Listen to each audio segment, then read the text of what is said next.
अशोक पंडित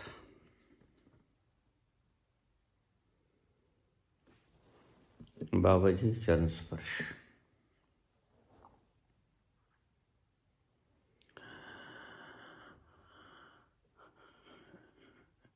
बाबाजी, एक प्रश्न है।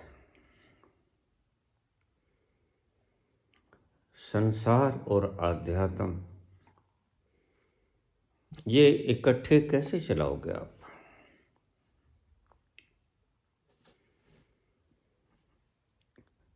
कृपया उचित समझें तो ये गुत्थी सुलझाने का कष्ट करें।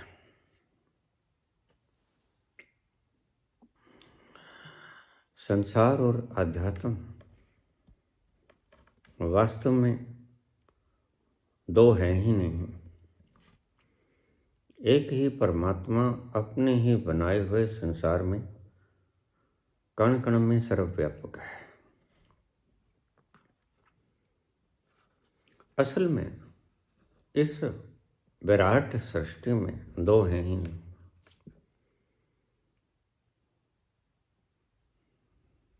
तो पुत्र, आपने पूछा कि आप दोनों को यज्ञ सा चलाओगे कैसे, जैसे आप चला रहे हो।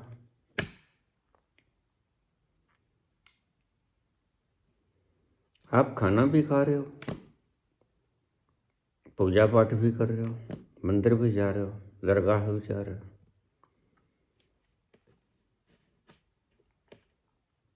गुरुद्वारा भी जा रहे हो, चर्च भी जा रहे हो, ध्यान भी कर रहे हो।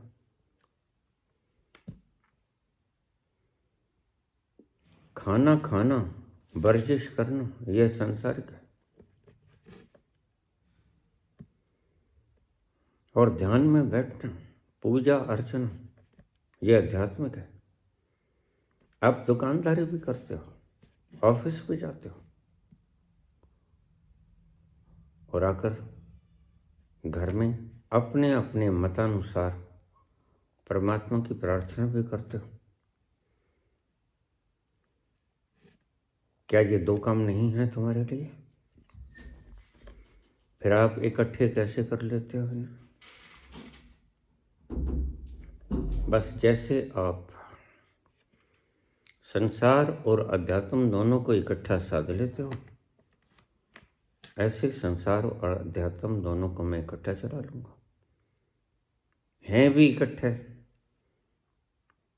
दो कभी हुए भी नहीं। यही तो भ्रम है हमारा, यही तो तोड़ना है। इसी भ्रम को तोड़ना मेरा लक्ष्य है। आप संसार और अध्यात्म दो समझते हो, जबकि दो हैं नहीं।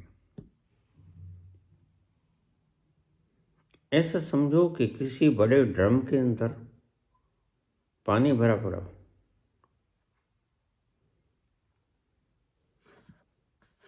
ड्रम सॉलिड है, पानी लिक्विड है।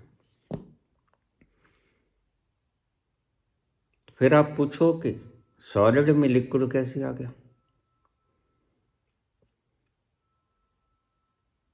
ये तो दो हैं। नहीं, ये दो तो हैं, लेकिन सॉलिड में लिक्विड है, ये एक ही हो गया। सॉलिड है ही लिक्विड के लिए।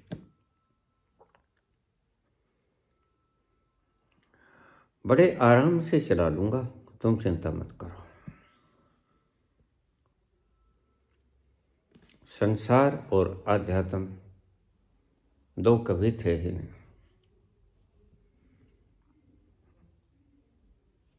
एक शक्ति ने संकल्प किया, एको अहम बहुश्याम, मैं एक से अनेक हो जाऊं।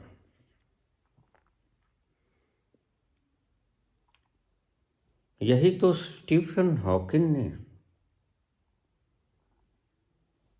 खोज किया, और बिल्कुल ऋषियों की वो खोज।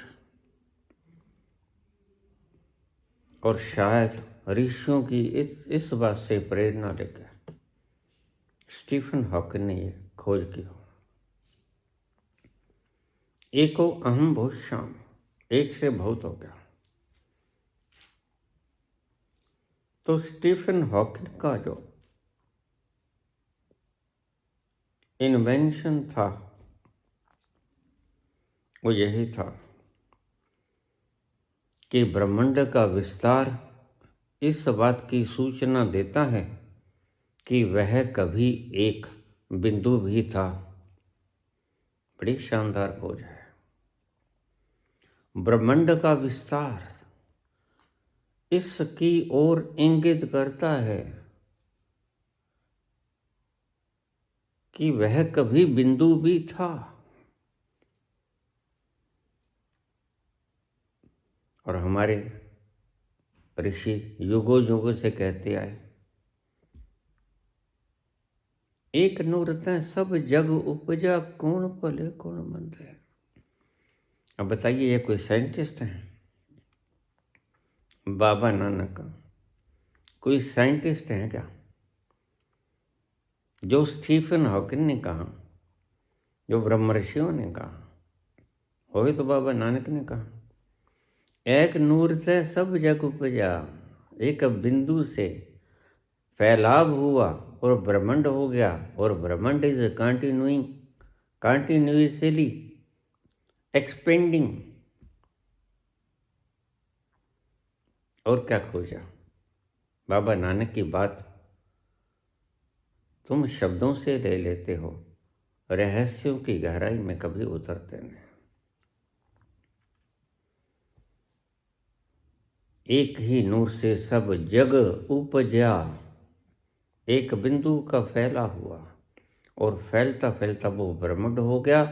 And that is continuously expanding. और वह लगातार विस्तरित होता जा रहा है।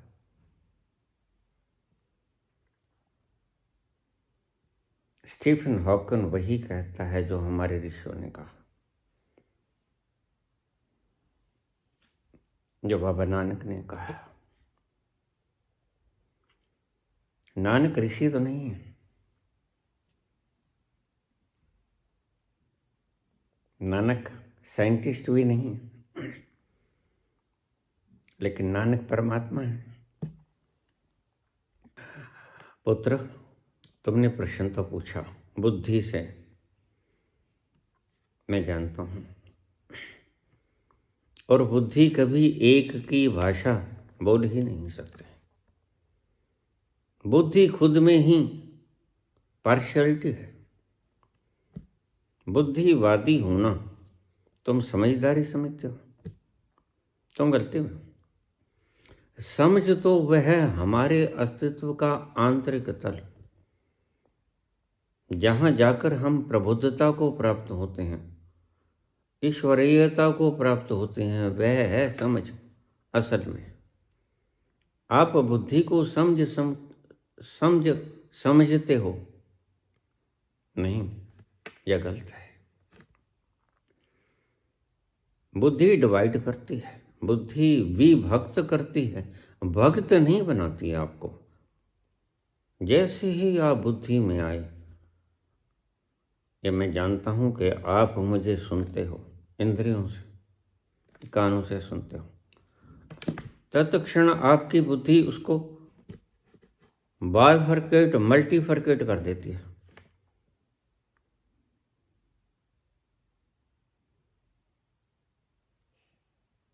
ये बुद्धि का काम है।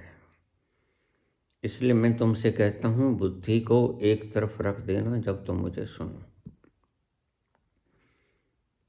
जिसने बुद्धि से सुना वो लाख साल सुनता रहे, नहीं पहुंचेगा। वो जापानी व्यक्ति पहुंच गया, हिंदी नहीं जानता था, तो सिर्फ मेरी आवाज का सुनता, क्योंकि ये आवाज उस गहरे तल से आ रही है जहां आनंद का वह समुद्र विराजमान है। और प्रत्येक आवाज, प्रत्येक धुन अनहद नाद की तरह उसी तल से टकरा के आती है और उसने मेरी आवाज़ को ही सुना, मेरे प्रवचन को ही सुना और ठीक मार्ग अपनाया उसने। उसको पता भी नहीं था, लेकिन उसको मेरी आवाज़ भा गई। उसने कहा यह चलेगा, मज़ेदार है, मूवी से भी ज़्यादा मज़ेदार है। वह घंटों घंटों मेरी वीडियोस को सुनता, लोगों ने कहा पागल हो गया, और एक दिन प्रबुद्ध हो गया। क्या हुआ? मैं बोलता हूं तो सिर्फ शब्द नहीं है, ये आवाज़ नहीं है, आवाज़ के भीतर छुपा हुआ वो खजाना है जो आपके अंतःस्थल से लगातार टकरा के आ रहा है।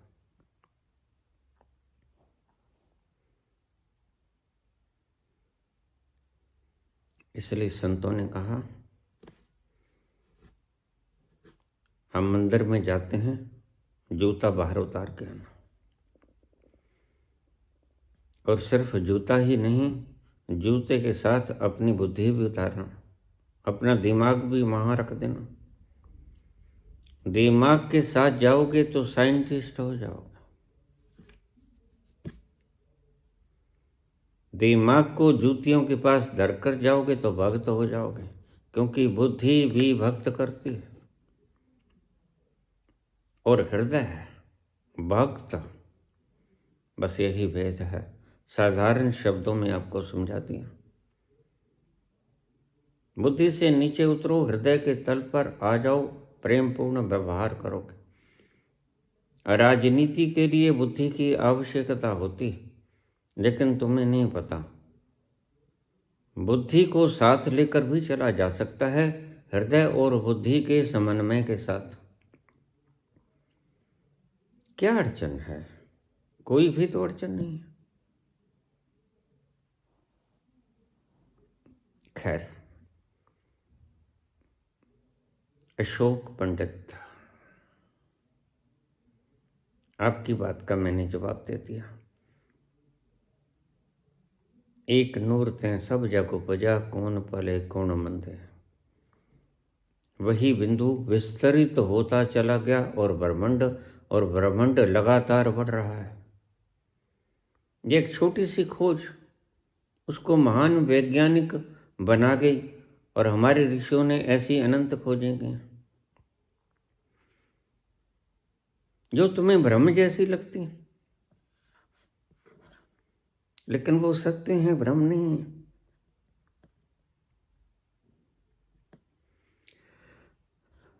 अब मैं इस वीडियो को समापन करूं।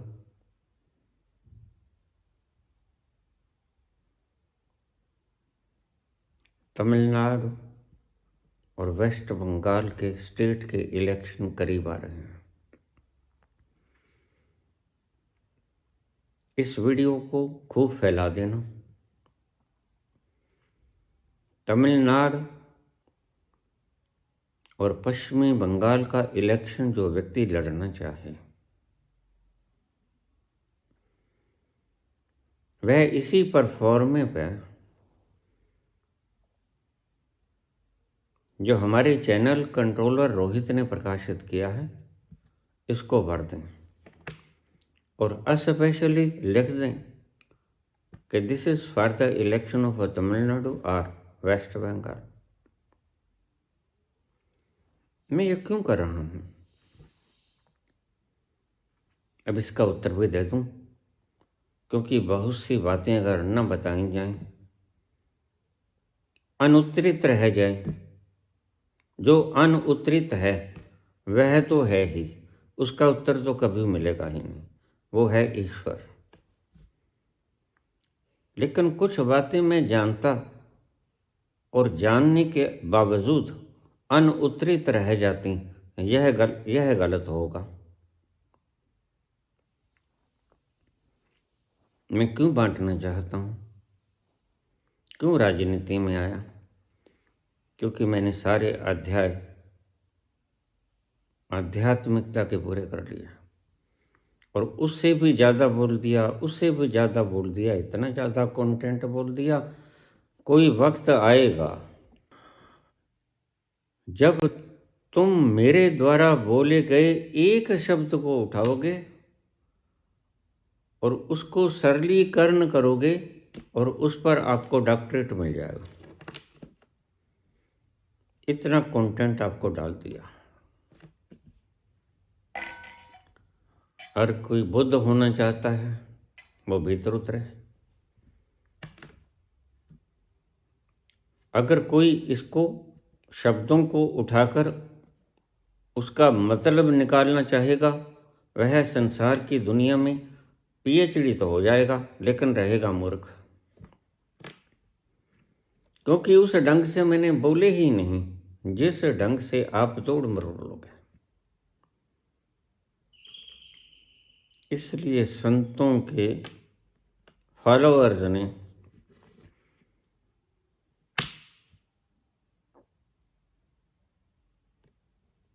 धर्म को अधर्म में डाल दिया। मजहब नहीं सिखाता आपस में वैर रखना, लेकिन तुम मजहब भी करते हो और आपस में द्वेष, भेद और नफरत भी फैलाते हो, आगजनी भी करते हो। गुरुद्वारा, मंदिर, मस्जिद, चर्च में जाकर माथा उठाते हो। ये बुद्धि की करामात है। मैं क्यों बांट रहा हूं? मैं तो चला था संगम में, लेकिन मेरे पास एक अतुल और अमूल्य खजाना बचा है अभी शेष। जरा सोचिए, एक व्यक्ति सारी जिंदगी भर से, सारे जीवन से तप कर रहा है, तुम इसे समझोगे नहीं। अभी 13 वर्षों से नहीं, मैं सदा से ही अपने स्थान में बैठा हूं। 28 अक्टूबर 1985 से मैं एक ही स्थान पर मौजूद हूं। दादू दूजा को नहीं, दूजी मन की दौड़, दौड़ मिटी संशय, गया वस्तु ठोर की ठोर। मैं वहीं था पहले भी, लेकिन जान उस दिन पाया 28 अक्टूबर 1985 के दिन। तो मैं ठोर की ठोर हूं, मैं हिला नहीं कभी। तपश्चर्या, एक ही स्थान पर बैठ जाना, तुम भीतर उतरते चले जाओगे। यह भी एक साधना है, मैं बहुत बार बोला हूं। शरीर को चलने के लिए ईंधन दे दो और एक ही स्थान पर बैठ जाओ। थक जाओ तो आसन बदल लो, बैठ जाओ, खड़े हो जाओ, लेट जाओ, किसी और मुद्रा में बैठ जाओ, लेकिन बैठे रहो एक ही जगह, एक ही कमरे में। 13 वर्षों से एक ही कमरे में बैठा और 13 वर्षों से स्थूल आहार नहीं ले रहा। 3 दफे दिन भर में थोड़ा थोड़ा दूध ले रहा हूं, वो भी पत्ती डाल के। मैं सच में चाय वाले का बेटा हूं, हंसो मत। मैं सच में चाय वाले का बेटा हूं। गिद्रबाहा मंडी में आकर किसी भी व्यक्ति को पूछ लीजिए, पंडित कन्हैया लाल, वो कहेंगे वो चाय वाले, वो हलवाई। मुझे बताने की आवश्यकता नहीं, मैं सच में चाय वाले का बेटा हूं।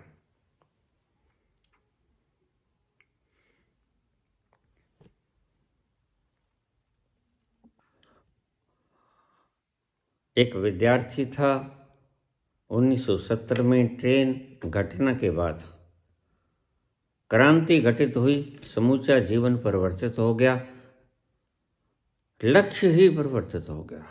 वह कौन था? अब तो अंग्रेजी की बायोग्राफी भी छप गई है, वो भी उपलब्ध है आपके लिए। आप डॉक्टर रमेश से उसे कलेक्ट कर सकते हैं।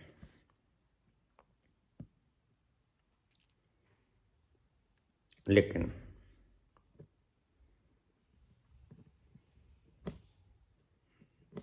उसके बाद तप शुरू हुआ, और वह तप ऐसा तप, बूंद बूंद रोज जुड़ती गई और यह घड़ा नहीं भरा, यह तो समुद्र भर गया। अब जरा सोचिए, तुम एक दिन उपवास कर लेते हो, मुझे लोग कहते हैं बाबा सांझ को हम गिर पड़ते हैं, इतने थक जाते हैं बिना अन्न के। अगर अपना रोज दिनचर्या का भोजन ना खाएं, वो चावल हो, मच्छी हो या रोटी सब्जी हो, तो हम सांझ को गिर पड़ते हैं धड़म से। और अब 13 वर्षों से एक स्थान पर हम चल फिर ना लें, हमें तसल्ली नहीं होती, लज्जत नहीं आती। ये लज्जत भीतर पड़ी है। अगर लज्जत को लेना चाहते हो तो छोड़ो,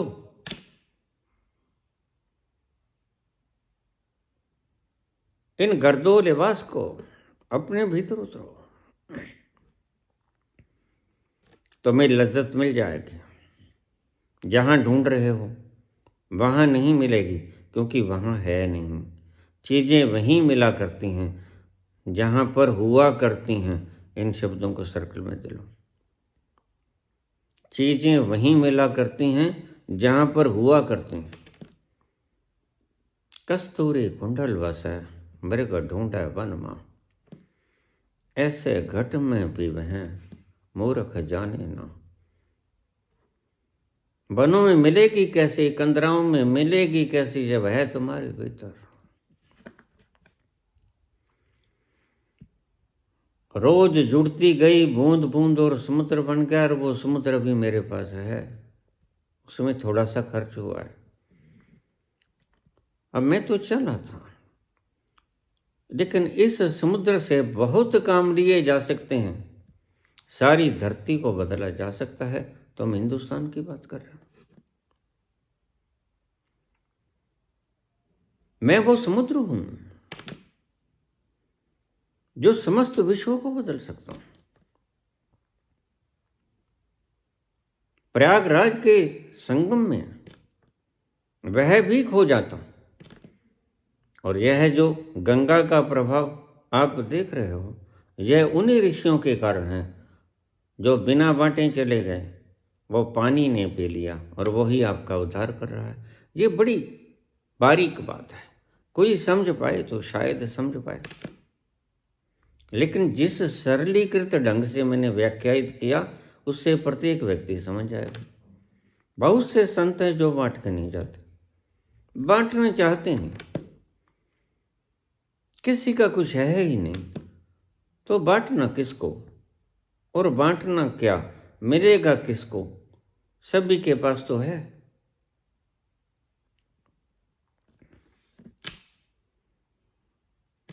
मैं वो समुद्र हूं जो अन्न बटा रह जाता, उसमें से बांटा क्या, कुछ भी तो नहीं बांटा।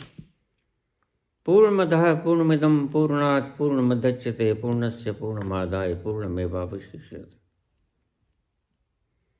मैं वो पूर्ण हूं जिसमें से पूर्ण को निकाल लो, शेष पूर्ण ही बचेगा। तुम बुद्धि से सोचोगे तो हैरान रह जाओगे। ये चांद, तारे, नक्षत्र, यह ब्रह्मांड, ये सृजना किसने की, कौन है वो? तो आखिर में तुम्हारी बुद्धि थक जाती है। फिर तुम कहते हो जवाब तो चाहिए बुद्धि को। ये आचार्य लोग ऐसे ही तो बुद्धि से सोच सोच के जवाब देने पर तुले हैं, but they can not express,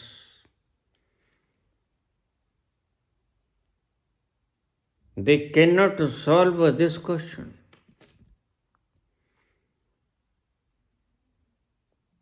And they will not solve this question. कभी नहीं। कितने भी नामधारी वैज्ञानिक आ जाएं, या आचार्य आ जाए, न कोई समझा है न कोई समझ पाएगा। ऋषियों ने समझा नहीं, ऋषियों ने उस तल पर छलांग ले ली जहां समझ आ जाती है। तो बांट के कहां जाऊंगा? बांट कर मैं रीता हो जाऊंगा? नहीं, जितना बांटूंगा मैं घटूंगा नहीं।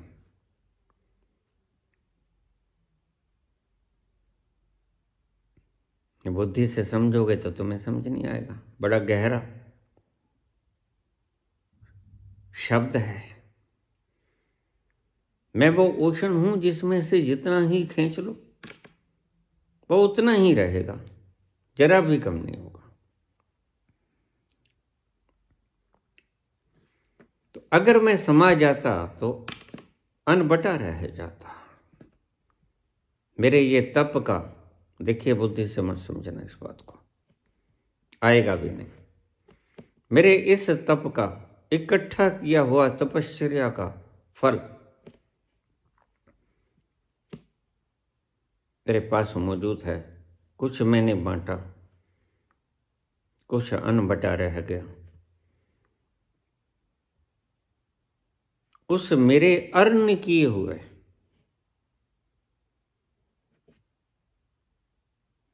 तपश्चर्या के प्रभाव से मैं तुम्हें घर बैठे जिता दूंगा।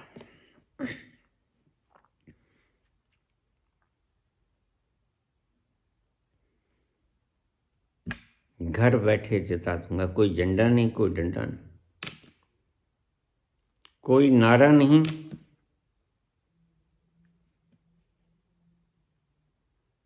कोई इकट्ठ विकट्ठ नहीं करूंगा, कोई यात्रा नहीं निकालूंगा, कुछ नहीं करूंगा। तो मैं क्या करूंगा? मैं सिर्फ संकल्प करूंगा।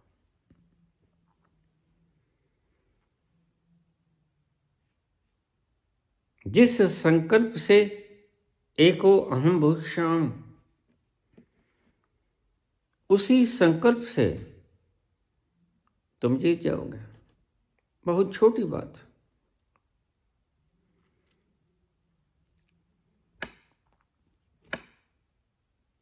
इस शरीर की एक लिमिट है, लेकिन मेरे वजूद की कोई लिमिट नहीं है। मेरा वजूद सदा के लिए है।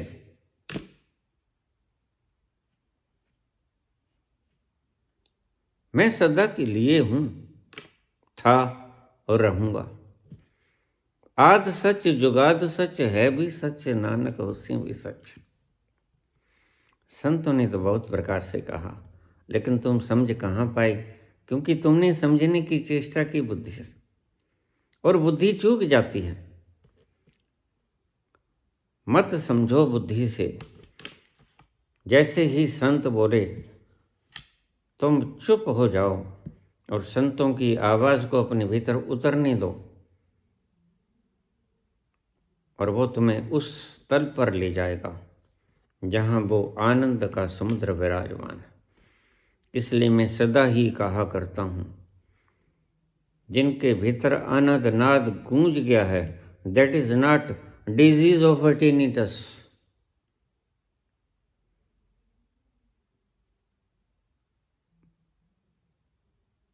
उस तल से आया हुआ नाद है, उसने आपको पुकारा है। बस इसको सिर्फ सुनो। शांत होके बैठ जाओ, शांत होके बैठ जाओ, और उस बहते हुए कल कल झरने की आवाज को प्रेम से सुनो।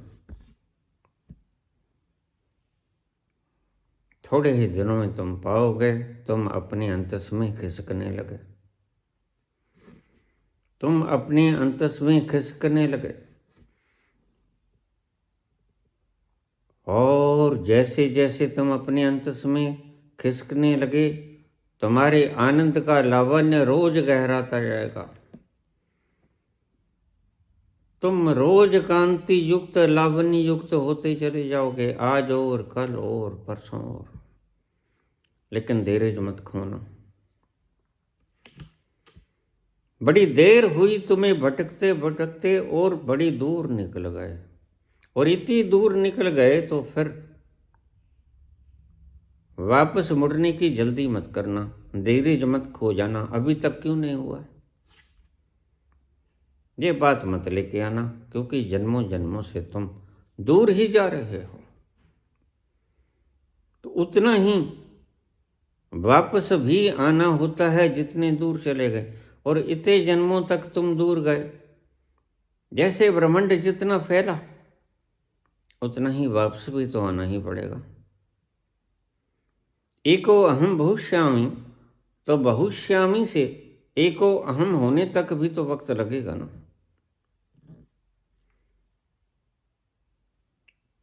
अगर एक बिंदु ब्रह्मांड में तब्दील हो सकता है तो ब्रह्मांड को एक बिंदु तक आने में भी तो वही प्रक्रिया दोहरानी पड़ेगी ना। तो धीरज मत खोना,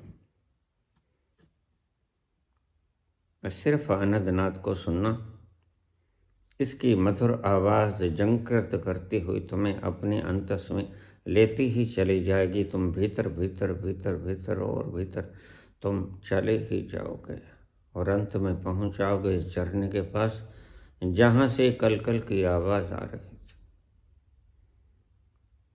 बड़े संक्षिप्त और सरल शब्दों से मैंने आपको समझाया। इन बुद्धुओं के पीछे मत लगना जो कहते हैं परमात्मा नहीं है, जो कहते हैं अनंतनाथ नहीं होता, इट इज टेन इन डस। इन पागलों के पीछे मत लगना। ये उस खुदा की आवाज है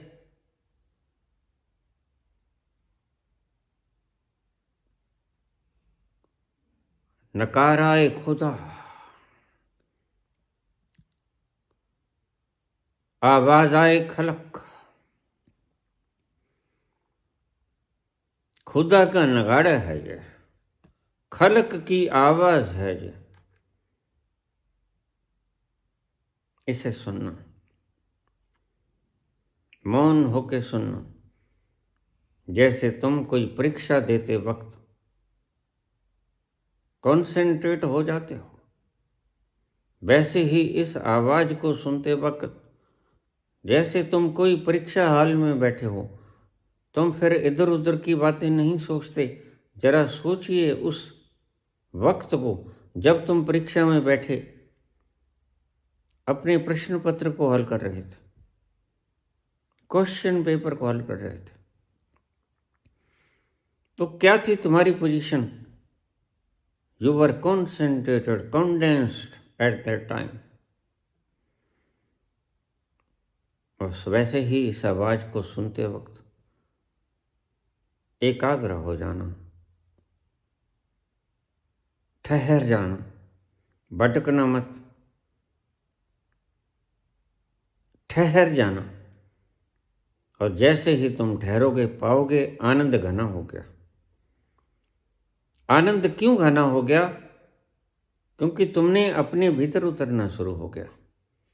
तुम अपने भीतर उतरना शुरू हो गया तो जितने जितने अपने भीतर उतरते जाओगे उतने उतने ही तुम्हारे आनंद में बढ़ोतरी होती चली जाएगी। आनंद घनीभूत होता है तुम्हारे भीतर उतरने से। यह कोई बाहर की परिस्थिति नहीं।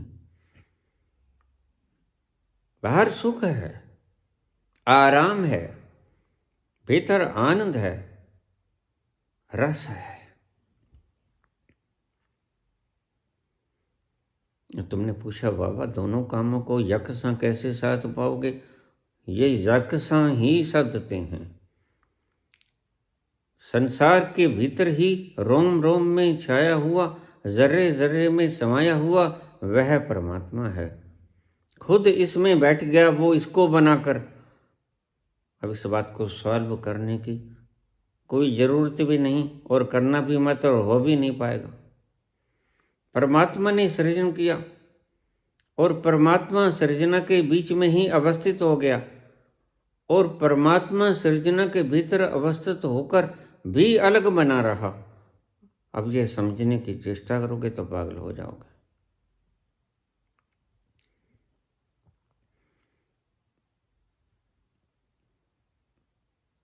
अभी मेरे को एक कमेंट आया, मिस्टर स्टीफन, वो कहते हैं आइदर यू आर ए फूल और यू आर गॉड। तो ठीक कहते हैं, आइदर आर, मैं मूर्ख हूं, पागल हूं या परमात्मा हूं, लेकिन हूं तो तुम कुछ भी समझो, तुम्हारे समझने से कभी कभी फर्क पड़ता है अस्तित्व को।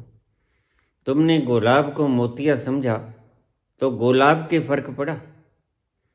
तुमने गुलाब को गालियां निकाली कि नहीं नहीं तुम मोतिया हो, तुम गेंदा हो, तुम चमेली हो, तो कभी गुलाब ने प्रतिक्रिया की? कभी गुलाब ने महक छोड़नी बंद की? तुम्हारे कुछ कहने से अस्तित्व पे जरा भी असर नहीं पड़ता। इसको ही मैं नॉन रिएक्टिवनेस से कहता हूं। प्रतिक्रिया मत करो, प्रतिक्रियाहीनता में आ जाओ। अस्तित्व पर जैसे कोई प्रभाव नहीं पड़ता, तुम परमात्मा तक को गाली निकाल देते हो स्वभाव, और वह कोई प्रतिक्रिया नहीं करता क्योंकि उसका स्वभाव है प्रतिक्रिया न करना। To always remain in non रिएक्टिवनेस।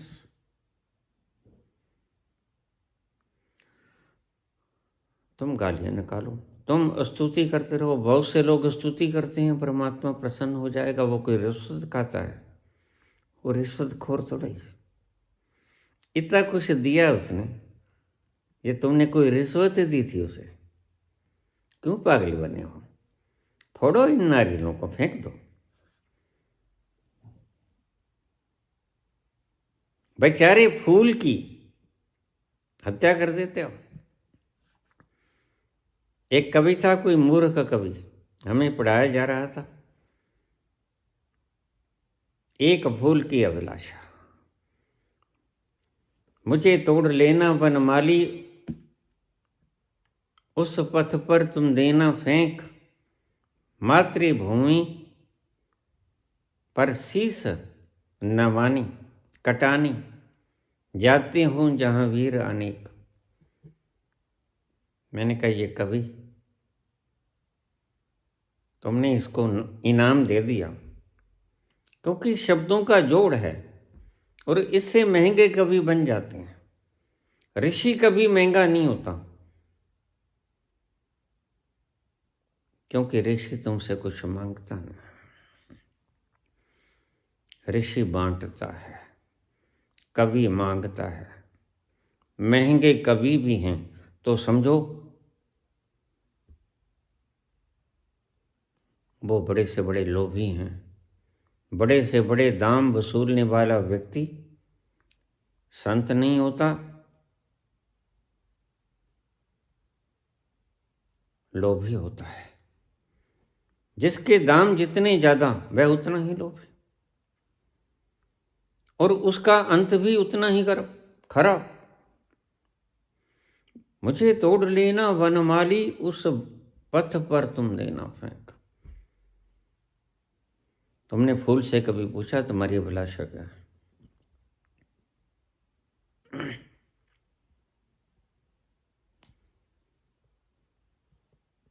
कभी पूछा? कभी फूल ने ऐसा जवाब दिया? इन कल्पनाओं के जंजाल में खुद भी उलझ जाते हो कभी महोदय, और दुनिया को भी उलझा लेते हो, और थोड़े से शब्द कह के उस बेचारे फूल की बलि ले ली। मुझे तोड़ लेना वनमाली, किस फूल ने आज्ञा दी कि मुझे तोड़ लो? किस फूल से तुमने पूछा? क्या तुम फूल की भाषाओं को समझते हो? ऋषि समझता है फूल की भाषा को, क्योंकि वह अस्तित्व के साथ एकाकार हो गया है। तुम्हें नहीं पता फूल तुम्हें कितनी बद्दुआएं देता है जब तुम फूल को तोड़ते हो। और तुम्हारे धर्म सिखाते हैं कि फूलों को तोड़ो और पाथरों पे चढ़ा दो, बड़ा पुण्य मिलेगा। नहीं, इससे बड़ा कोई पाप नहीं। किसी से उसका जीवन छीन लेना, वह बकरीद के मौके पर हो या फिर किसी को सम्मानित करने के लिए फूल बिखराए जाएं, तुमने बहुत बड़े पाप किए। क्योंकि फूल अपने आप में एक जीवन है, जीवंत है, और तुम जड़ के ऊपर चढ़ा रहे हो जीवन को। मुझे तोड़ लेना वनमाली। तुमने जीवन की हत्या कर दी फूल से बिना पूछे, और लिखते हो फूल की अभिलाषा। और शायद मुझे पता नहीं, याद नहीं रहता, नाम वाम तो ऐसे ही होता है। नाम तो कुछ भी कहते, वही पप्पू, वही टिंकू, वही मिंटू, वही अशोक पंडित। पता लगता है तुम्हारे क्या क्या नाम है।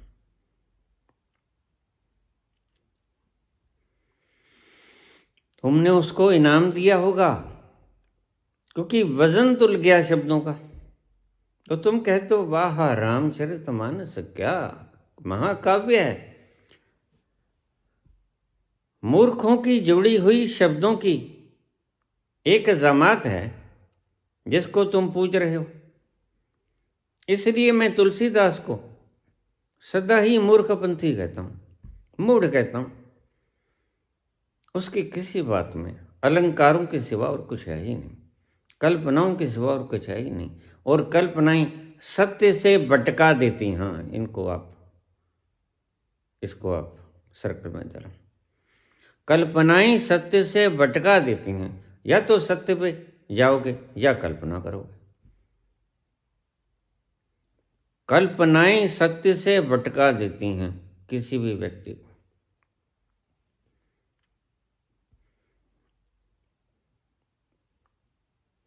मुझे तोड़ लेना वनमाली, उस पथ पर तुम देना फेंक, मातृभूमि पर शीश कटानी, जाते हों जहाँ वीर अनेक। मैं शब्दों में थोड़ी सी उलट पुलट कर गया हूँगा, क्योंकि मैं शब्दों से इतना चिपकाहट रखता नहीं।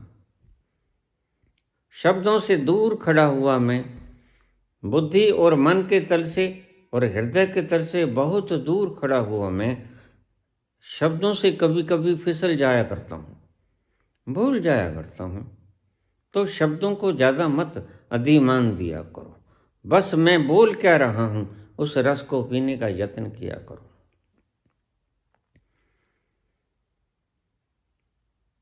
यह भी तो बात गलत है। मातृभूमि के लिए सिर कटाने तुम जाओगे। सिर क्यों कटाने जाओगे? अगर तुम्हारी यही इच्छा है तो ये कहो कि सिर काट के आओगे। सिर कटवा के क्यों आओगे? यह इच्छा ही गलत है तुम्हारी। और फिर वह कटे ना कटे, वह काटे ना काटे, तुमने इस बेचारे फूल का जीवन तो काट दिया। बेकसूर का, बेजुबान का बोलता तो है ये, तुम्हें सुनाई नहीं पड़ता। मुझे उन फूलों की आवाजें दर्द चीत्कार दूर खड़े सुनती हैं जब वो तुम्हें बद्दुआएं देती हैं, जा तू ये इस तरह तोड़ा जाएगा। तुम्हें सुनती नहीं। इसलिए मैं सदा से कहता हूँ जो मेरे पास आते हैं, मुझे बुरा तो बहुत लगता है।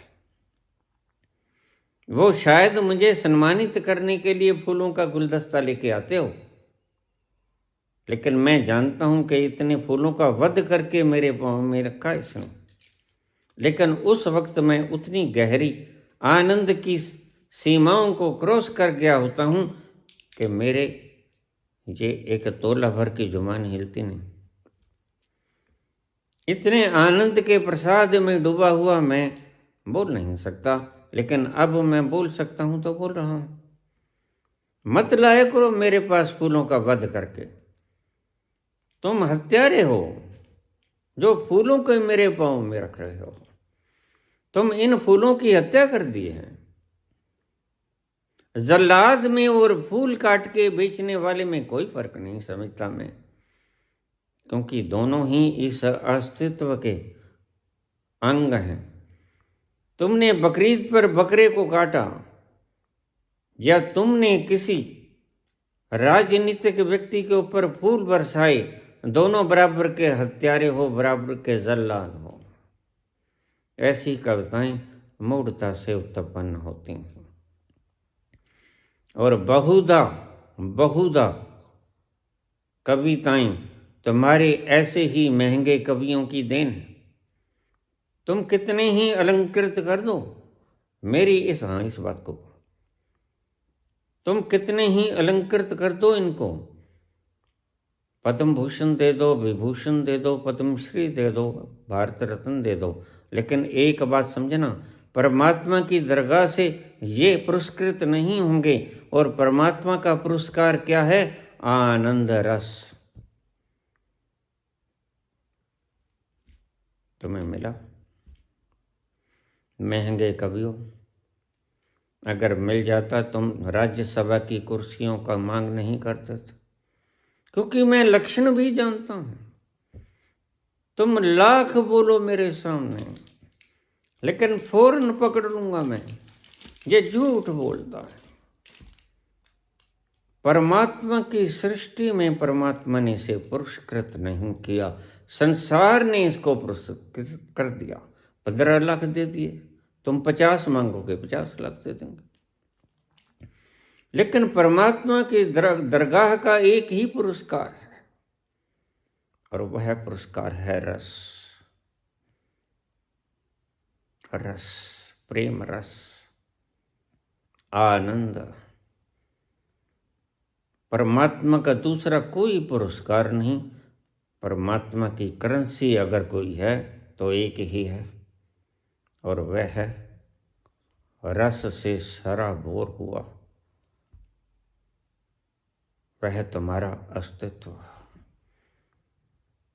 वह जब तुम्हें पुरस्कार के रूप में देगा भेंट, तो तुम देखना, तुम्हारा रोआ रोआ ही नहीं खिलेगा, यह सारा अस्तित्व उत्सव मनाएगा, नाचेगा सब अस्तित्व, नाचेगा सब अस्तित्व, गाएगा खुशी में कि परमात्मा ने इस व्यक्ति को आनंद के रस से पुरस्कृत किया। कलियों ने घूंघट खोले, कलियों ने घूंघट खोले, हर फूल पे भंवरा डोले। कलियों ने घूंघट खोले, हर फूल पे भंवरा डोले। आया प्यार का मौसम, गुलो गुलजार का मौसम। कलियों ने घूंघट खोले, हर फूल पे भंवरा डोले।